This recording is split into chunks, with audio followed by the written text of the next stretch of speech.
Xin kính chào tất cả các bạn khán giả của kênh Mega TV. Trong khuôn khổ của video clip ngày hôm nay, tôi sẽ hướng dẫn các bạn cách thức các bạn vào để các bạn clip cái tấm cảm ứng cho màn hình EasyView. Hiện tại tôi đang sử dụng cái màn hình này là màn hình 8 inch của EasyView. Thì đây là một cái màn hình mà tôi đã chuyển đổi cái chương trình cho một khách hàng. Thì cái tấm cảm ứng thì đôi lúc các bạn sử dụng theo một cái thời gian dài có thể nó sẽ bị lỗi hoặc bị hư hỏng, các bạn cần thay mới. Thì sau khi các bạn thay thế cái phần cảm ứng xong, hoặc là do quá lâu ngày thiết bị của các bạn có thể nó bị lệch cái điểm cảm ứng thì các bạn cũng cần phải vào để clip và hiệu chuẩn lại. Thì bây giờ tôi sẽ hướng dẫn các bạn nhé. Thì đầu tiên giới thiệu qua cái tính năng và các cái cổng truyền thông của cái màn hình EasyView này. Thì cũng giống như các cái màn hình EasyView dòng khác. Đây là cái dòng MT508TV, dòng này là 8 inch. 8 inch thì cái phần nguồn cấp ở đây là nguồn DC rồi. Đây nó có một cái cổng máy in và có hai cái cổng truyền thông vật lý.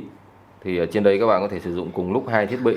Cổng thứ nhất là cổng RS232, cổng thứ hai là vừa là RS232 và vừa là RS485.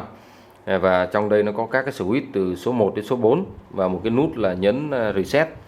Thì bây giờ để truy cập vào cái phần clip cảm ứng thì các bạn gạt cái switch 1 lên on đây, rồi các bạn gạt lên on, sau đó các bạn nhấn nút reset.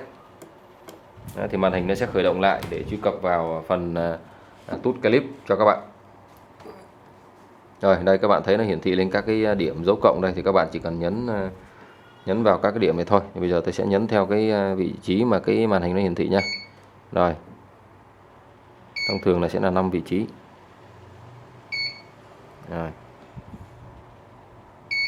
Rồi thêm một vị trí nữa.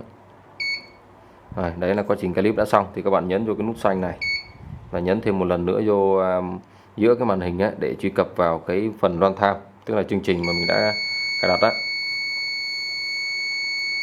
đó, nó sẽ truy cập vào đây đó. Vậy thì quá trình cài đặt và clip lại cái điểm cảm ứng đã xong.